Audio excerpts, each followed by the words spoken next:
Belts, warriors, peace and a whole lot of love. Today I want to tell you the story. And I give Almighty God all the glory. I had two chances to go against the school of Ernest Hyman, RIP to Grandmaster Hyman, Ernest Hyman, all right, who also was a student of Aaron Banks, who used to give Oriental World of Self-Defense events.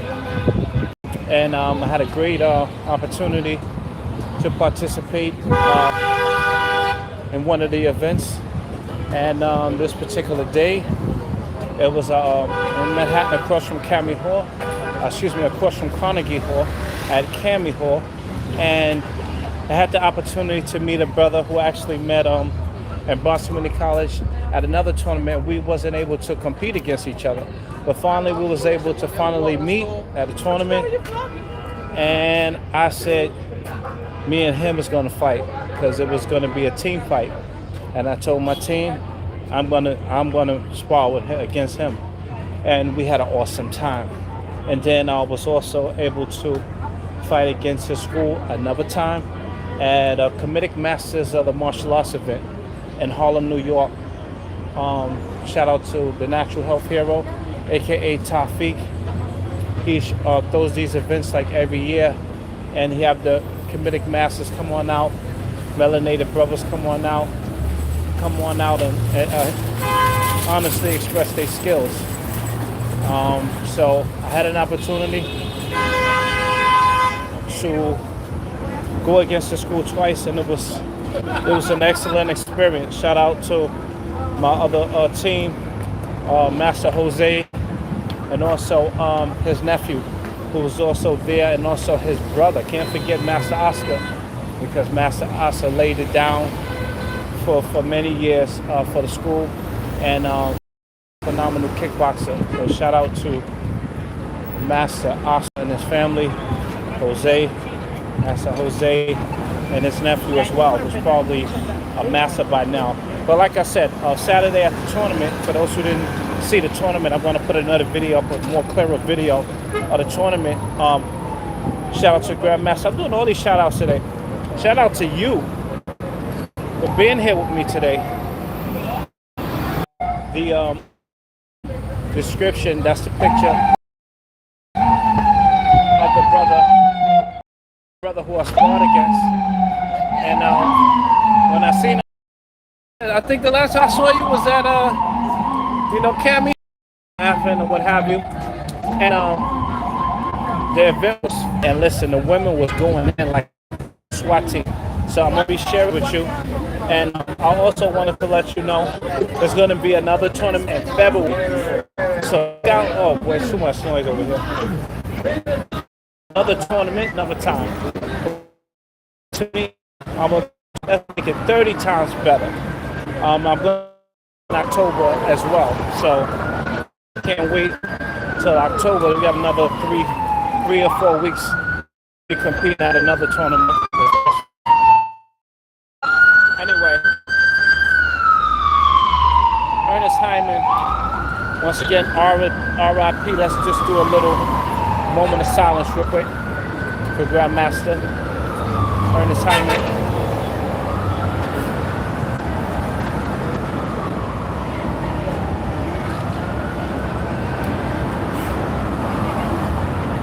Yes, Grandmaster Ernest Hyman, excellent martial artist. Would always display his weapons and breaking the wood. And I did another event with him up inside the Harlem area when we was giving out on the tournament. Because I got some more, because the one way I fought, it didn't come out as clear as I want, probably because the way my son was filming it. So I'm gonna turn it around, and I'm gonna make sure I share that video with you. But once again, I appreciate everyone. Put your comments. Y'all put some good comments on a few of these videos that I put.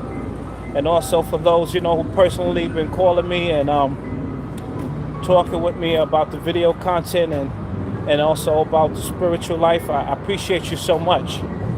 And For those who came out to the tournament, enough respect for coming through, whether you was a spectator or participator, or a judge or a sponsor. We appreciate you for coming through. And once again, the next one is going to be on fire. Okay. Now let's talk about karate versus because this was supposed to be the main topic. Karate Kung Fu. Okay, so if there was a tournament, hey, peace and love, and two martial artists. One was, because this is what happened at Kami Hall for those who was on. I was representing a certain style. He was representing another style. We came together. It was a team fight. I want you to tell me who's gonna win if it goes down. A karate practitioner or a kung fu practitioner? Who you think is gonna win? Let me know in the comments below.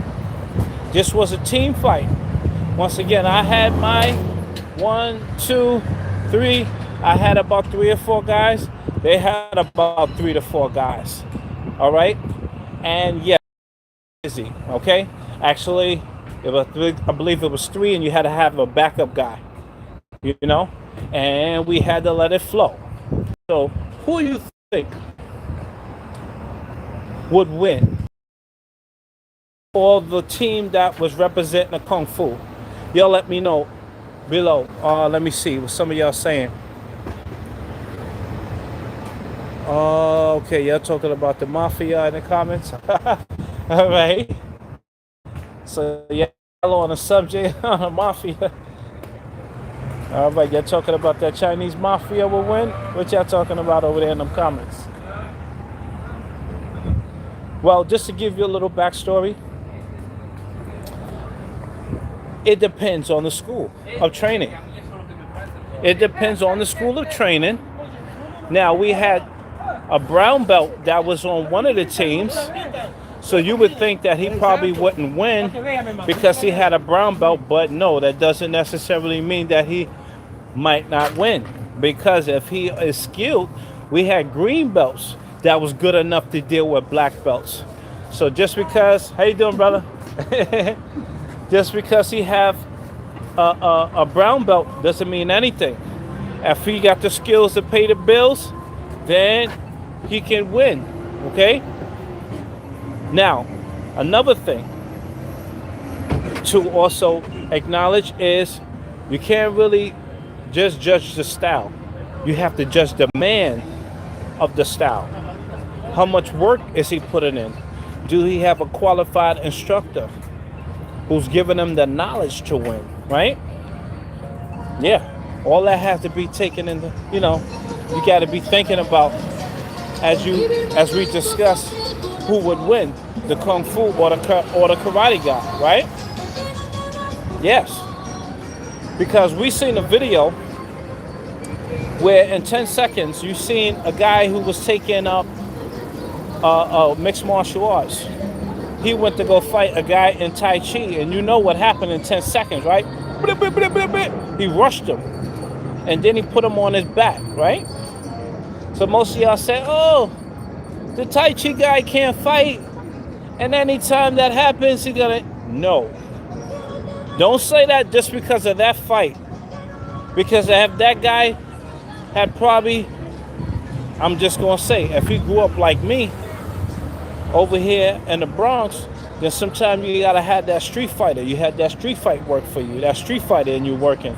And then if you studied a little boxing, and you studied a little bit of the military combat styles and a little bit of Taekwondo, basically, you had a little bit of everything. Then sometimes that's a different type of fight, versus just say, oh, just because. Listen, they were football players who were studying the concepts of Tai Chi. And the coaches put that in there so that they could be able to deal with bigger men easier. And I thought that was a smart idea. So what I'm trying to say is, you can't take away from the Kung Fu, and you just can't take away from the karate practitioners either, because you got some bad mamma jammas when it comes to karate fighters. I've seen actually a fight recently where there was karate versus a Kung Fu guy, and they was going at it. Okay? Yeah, they was going at it. So I'm gonna take a little bit look at the comments because I wanted to hear what you had to say about this. Mafia. Okay, y'all still talking about the mafia in the comments. So let's get ready to finish this up. Karate versus Kung Fu is always an excellent fight because they have a connection. Okay? Yes, we know one artist used more circular, you know, the other artists you probably use more straight lines. But listen, a punch is a punch, like Bruce Lee used to say. A punch is a punch, a kick is a kick. Okay, if a person only have two hands and the other person got two and the other person got two legs and the other person got two legs, come on. You know, the main thing is who can score, who could block effectively and get in there and score effectively, okay? And being able to do it more and more, and then you already know. The person has to be in great shape. The person has to understand about good defense and good offense, okay? And do his thing, right? That's right. Do his thing when it comes down to it. So once again, it depends.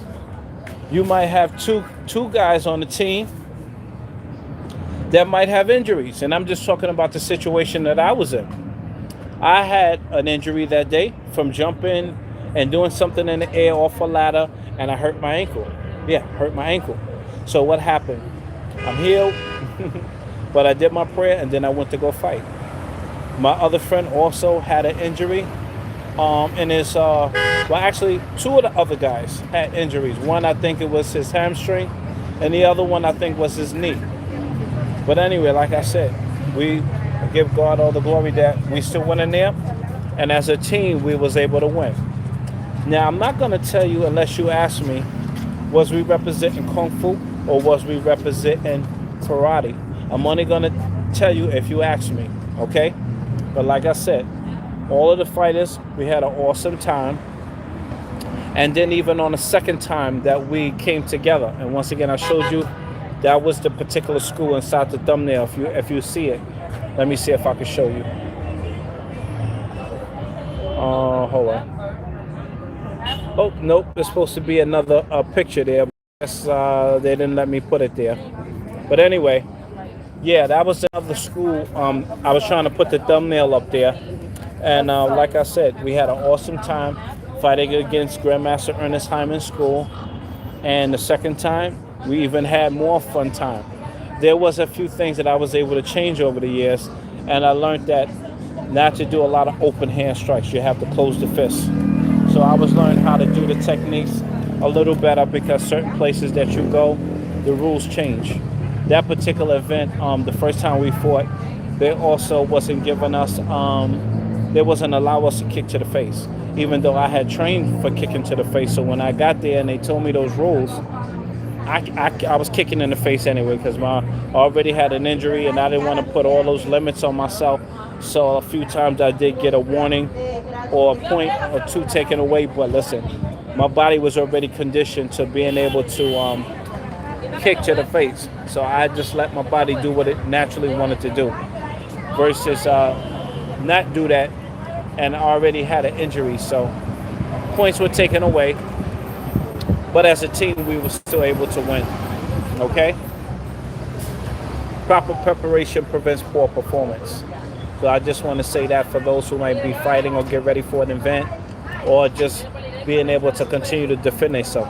Proper preparation prevents poor performance. Okay? So continue to practice, prepare, and listen, you're going to be better. You're going to get better no matter the weather. Okay? Once again, I had an awesome time. Learned a lot since then. And on Saturday, I also was able to go against another practitioner, different school, of course, but has a great fighting family, you know, and him and his brother actually took first and second place. And yeah, I got a taste, and I'm looking forward because they might be on the same division next time I compete, so I'm looking forward to it. And I hope that you are too, because it's going to be more exciting. He's going to be at in another level of shape, and so am I. So it's going to be like Vegeta versus Goku. We're gonna have some fun, you know. And Hope you're looking forward to seeing that match. If you didn't see the fight that I put up already, or you didn't see a lot of it, let me know so that I can make sure I put that video up. Okay? So listen, it's lunchtime. I had a great time talking with you. And make sure that if you need any more topics, video topics that you want to see, training videos that you need, make sure you let me know in the comments below or one of the pages so I know what type of videos you want. Okay, I'm also gonna put it inside the community post where you let me know what type of videos you want more of. Okay? Have an awesome day, y'all. Get your blessed and unstoppable. Keep down the stress, eat right, keep on fighting by faith. All right? Now, T-Y-E. Peace and love, y'all.